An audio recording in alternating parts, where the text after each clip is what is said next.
It. Kenyani ambles toward me. She taps me on the shoulder, and Knuckle runs away. I watch her, arms crossed over my chest. I'm careful not to make a sound. I'm not sure what we're doing. She ambles back, shoves at me, dashes past. And then I realize what's happening. We're playing. We're playing tag. And I'm it. Romance. Make eye contact. Show your form. Strut. Grunt. Throw a stick. Grunt some more. Make some moves. Romance is hard work. It looks so easy on TV. I'm not sure I will ever get the hang of it. More about romance. I wish Bob were here. I could use some advice. I try to recall all the romance movies we watched together. I remember the talking, the hugging, the face-licking.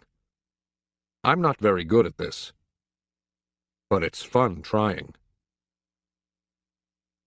Grooming. Is there anything sweeter than the touch of another as she pulls a dead bug from your fur? Talk. Gorillas aren't chatty like humans, prone to gossip and bad jokes. But now and again we swap a story under the sun. One day, it's my turn. I tell my troop about Mac and Ruby and Bob and Stella and Julia and George, about my mother and father and sister. When I am done, they look away, silent. Kenyani moves closer. Her shoulder brushes mine, and we let the sun soak into our fur. Together. The top of the hill. I've explored every nook and cranny of this place, except for a hill at the far end where workers have been repairing a wall. They're finally gone. They've left behind fresh white brick and a mound of black dirt. While the others laze in the morning sun, I want to explore the hilltop. They've been there before, and I have not. Everything is still fresh to my eyes. I take my time going uphill, savoring the feel of grass on my knuckles. The breeze carries the shouts of children and the drowsy hum of bumblebees. Near the top of the hill is a low-limbed tree, the kind my sister would have loved. The wall is endless, clean and white, stretching far down to the habitats beyond my own. It's high and wide, carefully built to keep us in and others out. This is, after all, still a cage. It rained last night, and the pile of dirt is soft to the touch. I scoop up a handful and breathe in the loamy smell. It's a rich brown color, heavy and cool in my palm. And the wall waits, like an endless blank billboard.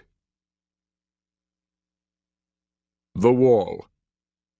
It's a big wall, but it's a big pile of dirt, and I'm a big artist. I slap handfuls of mud on the warm cement. I make a handprint. I tap my nose with a muddy finger. I make a nose print. I slide my palms up and down. The mud is thick and hard to use, but I keep moving and scooping and spreading. I don't know what I'm making, and I don't care. I make swoops and swirls and thick lines, figures and shapes, light and shadow. I'm an artist at work. When I'm done, I step back to admire my work. But it's a large canvas, and I'd like to get a better view. I go to the thick-limbed tree and grab the lowest branch. I try to swing my legs. Oomph! I land hard. I'm too big to climb, I suppose. I try again anyway, and this time I pull myself onto the first limb, gasping for breath. One more limb, two, and I can't go any farther. Perched halfway up the tree, I see my troop, still dozing contentedly. I take in the wall, splattered and splashed with mud. Not much color, but lots of movement. I like it. It feels dreamy and wild, like something Julia might have made. From my seat in the tree, I can see beyond the wall. I see giraffes and hippos. I see deer with legs like delicate twigs. I see a bear snoozing in a hollow log. I see elephants. Safe. She's far away, belly deep in tall grass with others by her side. Ruby. She's here, Stella, I whisper. Ruby's safe, just like I promised. I call to Ruby, but the wind tugs at my words, and I know she'll never hear me. Still, Ruby pauses for a second, her ears spread wide like tiny sails. Then, with lumbering grace, she moves on through the grass. Silverback. It's a cloudy evening, chill and drizzly. Dinner is on its way, but I don't care. At night we sleep in our den, but I'm always the last to head inside. I've been inside long enough. This time of day there aren't many visitors, just a few stragglers, leaning on the wall that separates us. They point, take a couple photos, then head over to the nearby giraffes. One of the keepers is beckoning. Reluctantly, I turn to go.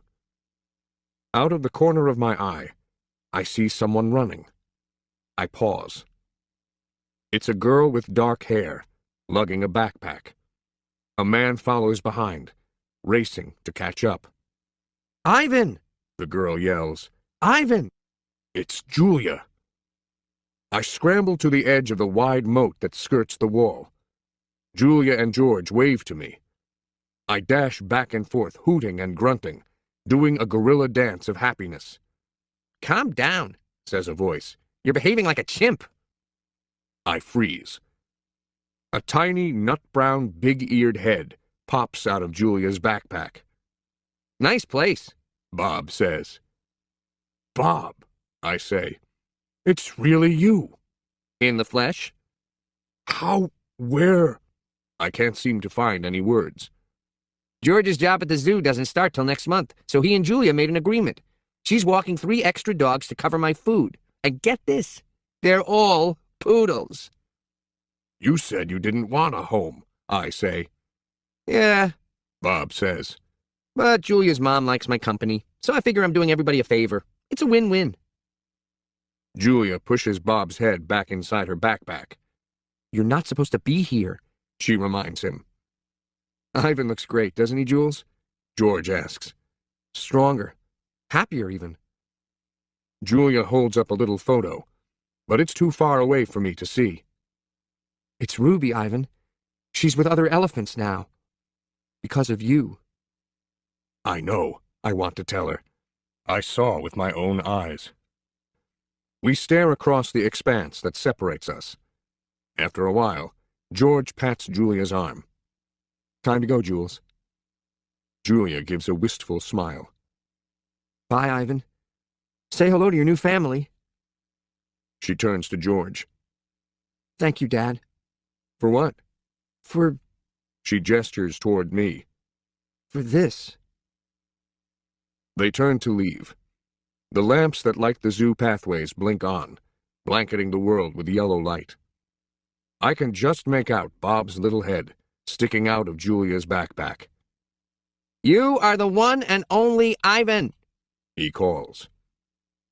I nod, then turn toward my family, my life, my home. "Mighty Silverback," I whisper.